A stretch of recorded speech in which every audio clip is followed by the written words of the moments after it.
In July of this year, borrowers currently eligible for the Pay-As-You-Earn plan will make the permanent decision of whether to stay on that plan or to shift to the updated version of revised Pay-As-You-Earn. In this episode, we talk about how to know which option may be the best option for your federal student loans. Let's get started.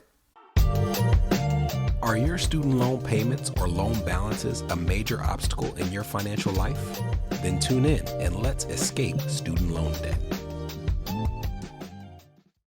Hello, this is Brenton Harrison of Escape Student Loan Debt and your host for the Escape Student Loan Debt podcast. Welcome into the final episode on the journey from foundational elements of income-driven repayment plans to the updates that we've seen take place for revised Pay-As-You-Earn. And now in this episode, we are finally going to discuss the merits of Pay-As-You-Earn as compared to the updated version of revised Pay-As-You-Earn. So we are going to take that terminology, those foundational elements of income-driven repayment plans, and we're going to go line item by line item and compare how they're impacted under each of these plans so that you can build your knowledge base as you decide which option is best for your student debt. We're going to start with eligibility. We've covered in the past that for the old and new version of revised Pay-As-You-Earn, there are no date-based requirements as to who can participate. As long as you are paying your loans back using a direct loan, it cannot be an FFEL or a Stafford loan, you can participate in either plan. Conversely, Pay-As-You-Earn has not just loan type requirements, but also date-based eligibility. For this particular plan, that date-based eligibility says that you have either taken out your first loan or you did not have a previous loan balance as of October 1st, 2007. And you also have to have taken out another loan after October 1st, 2011. It's a two-part eligibility requirement, and if you have those dates in place and also have direct loans, you can participate in Pay-As-You-Earn. Next, the repayment period, and this is a huge one that differentiates the two options. For Pay-As-You-Earn, the repayment period is 20 years, and compared to the previous version of revised Pay-As-You-Earn, which required you to pay for 20 years for undergrad loans, 25 years if you had graduate school loans, this was a really attractive feature of Pay-As-You-Earn.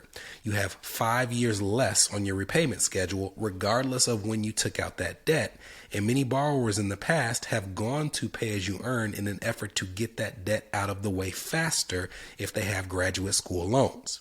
Now with revised Pay-As-You-Earn, those rules have been tweaked a little bit. If you have undergraduate loans only, the majority of borrowers will see their loans forgiven after 20 years of repayment, but there's actually a subcomponent of this category that's really important, because if you owe less than $12,000 in undergraduate loans, that debt can be forgiven after 10 years of payments instead of 20. For every $1,000 increment over $12,000, it adds a year onto your repayment up to a cap of 20 years for undergraduate loans. As an example, if you have $15,000 worth of debt, that is $3,000 above the $12,000 barrier. So you would add 3 years onto that 10-year repayment and your loans will be forgiven after 13 years of payments. Conversely, if you have graduate loans, just like it worked before, you have to pay your loans for 25 years before any remaining debts are forgiven in full. Next, what is the percentage of your discretionary income that has to be paid towards these debts? This is another major tweak towards the updated version of revised Pay-As-You-Earn. Prior to these changes, the percentage of discretionary income was the same for both plans. The calculation for the formula was adjusted gross income minus 150% of the federal poverty level, and both Pay-As-You-Earn and revised Pay-As-You-Earn required you to pay 10% of whatever number resulted as a payment each year. The first area where you see these changes is the percentage of the number that has to be paid. Because while Pay-As-You-Earn remains at 10% of discretionary income, the updated version of revised Pay-As-You-Earn again breaks your loans down based on the type of schooling you used it to pay for. If you have undergraduate loans only, you pay 5% of your discretionary income towards your debt each year. If you have graduate school loans only, you pay 10% of your discretionary income towards your loans each year. And if you have a combination of the two, you'll pay a weighted average of those two numbers based on the composition of your loans. This is a monumental change specifically for those who have undergraduate school loans only or community college only, really anything short of undergrad, because based on not just this, but also the calculation of discretionary income, people in this scenario will see their student loan payments cut by more than 50% in most cases. And before I give you an example, I will give you the specifics of what I mean by the calculation of discretionary income. Because while with pay-as-you-earn, the formula has not changed, it is adjusted gross income minus 150% of the federal poverty level. For the updated version of revised pay-as-you-earn, it has changed. It is now the adjusted gross income minus 225% of the federal poverty level. A monumental increase that allows you to shield more of your income from the calculation of your student loan payment.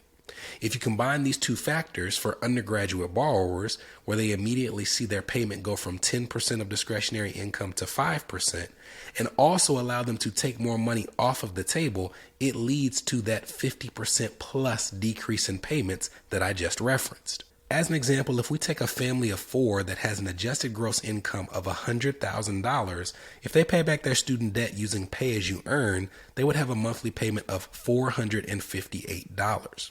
However, if we take that same family of 4 with an adjusted gross income of $100,000 and put them on the updated version of revised pay-as-you-earn, it would knock their payment from $458 all the way down to a little over $135 a month.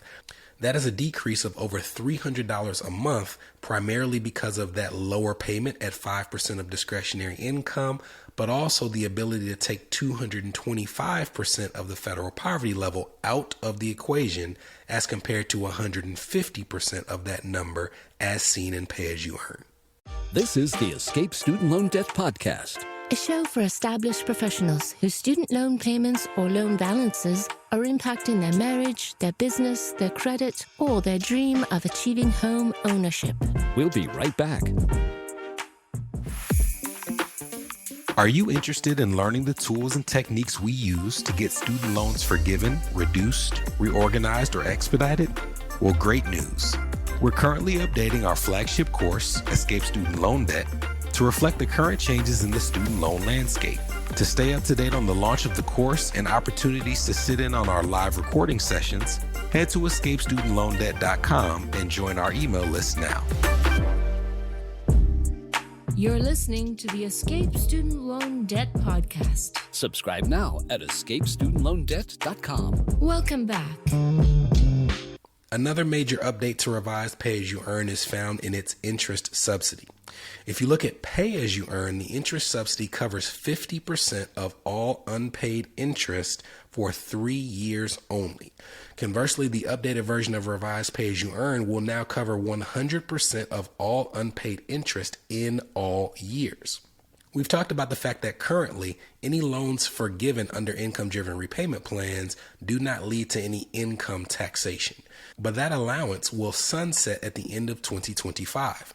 And if it isn't extended by Congress before that date, that means that from 2026 and beyond, any forgiven debts would be taxable to you as income in the year of forgiveness. So if you look at pay-as-you-earn, where you could have an unlimited amount of interest that's growing on your loans, and then look at revised pay-as-you-earn, where you can be assured that you will not owe more than you took out in student debt, that can play a major role in your decision, because if your payment never reaches the point where it's enough to pay the interest growing on your debt, pay-as-you-earn could lead to a monumental tax bill, whereas with revised pay-as-you-earn, you would know exactly how much is forgiven at maximum because you know that you can't owe more than you took out in student loan debt. Next, let's get into some smaller tactical details as to how you structure your payments under these options, and we'll touch first on the married filing separately exclusion. As a refresher, under certain student loan payment plans, when you look at the formula for discretionary income, borrowers who are married to spouses who earn a significant level of pay have often wanted to make sure that that's taken off the table before their payment is calculated, especially if their spouse does not have student loan debt of their own. As an example, if I earn $50,000 a year and I have federal student loan debt, and my wife earns $200,000 a year and does not have student loan debt and isn't on an income-driven repayment plan, the last thing I would likely want is her $200,000 bringing up my discretionary income, thus bringing up my student loan payment. Prior to these updates, in Pay As You Earn, if you filed your taxes married filing separately, you could take your spouse's income off the equation, but you could also continue to use them as a person in your household. As an example, if you are married and have 2 kids and you file married filing separately, your spouse's income wouldn't be included, but you would still have 4 people in your household when finding your federal poverty level. So you were really getting to play both sides of the fence. You get to take their income off, but you still get to increase your federal poverty level by having them in the household. With the new version of revised Pay As You Earn, you can file your taxes separately to remove their income, but in doing so, you also have to remove them from your household when it comes to finding your federal poverty level. And it's not just for revised Pay As You Earn, they are instituting this new form of calculation for Pay As You Earn as well. So these will now work in the exact same way where the spouse's income can be removed, but they also are removed from federal poverty level. Another reason that extremely high income earners would gravitate towards Pay As You Earn in the past is because it has a 10-year standard payment cap. What that means is that every single year when your loan servicer asks to calculate your discretionary income, they would compare what you would pay under an income-driven plan to what you would pay under a 10-year standard plan. If your IDR payment was higher than that 10-year standard plan, they would simply make you pay the 10-year standard plan rate, but they would continue giving credit towards your years of forgiveness. And if in future years it made more financial sense for you to go back to the IDR payment, they would switch you back to that payment, but you would never lose track of that 20 years of credit that it took towards forgiveness. Revised Pay As You Earn in the old and the updated version have no such payment cap. So if you have an extremely high income and it turns out that what you would pay under this plan is significantly more than what you would pay under a 10-year standard plan, there is no mechanism to lower your payment. You would be required to pay whatever that payment dictates on a monthly basis. And this payment cap can come into play sooner than you think. As an example, let's say that we have a person who owes $40,000 in student debt at 6% interest. Well, if they were to pay that loan back using a 10-year standard plan, their payment would be about $444 a month. And if you look at what they would have to earn to have that payment cap come into play, it's not even $100,000 of household income.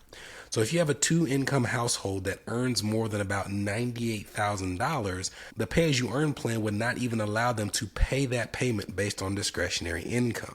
They would instead say the payment that you make under this option is more than the standard plan, so we will give you credit towards your 20 years of repayment, but we will instead make you pay the standard plan payment. Now let's take it to revised Pay As You Earn, and let's assume that this couple instead makes $300,000 a year. Well, when you calculate the payment under these new guidelines, their payment is almost $2,000 a month. So if they stuck with this payment, that $40,000 that they owe, it wouldn't be forgiven. It would be paid off in less than 3 years if they chose this option. But because there is no payment cap, they would have to pay that option to stay on the plan. They would not be bumped down to that $444 option that you find on the standard plan. I'll be transparent, that took a lot longer than I thought, and my goal is to make sure that we keep these episodes to 15 minutes or less. I don't think I can do that and cover the rest that we need to cover when comparing these two options. So bear with me one more time. We'll push the rest out to part 2 of Pay As You Earn versus revised Pay As You Earn. And in that episode, we will cover the reasons that one might choose a certain plan over the other. See you soon. From Escape Student Loan Debt, this was the Escape Student Loan Debt Podcast, a show for established professionals whose student loan payments or loan balances are impacting their marriage, their business, their credit, or their dream of achieving homeownership.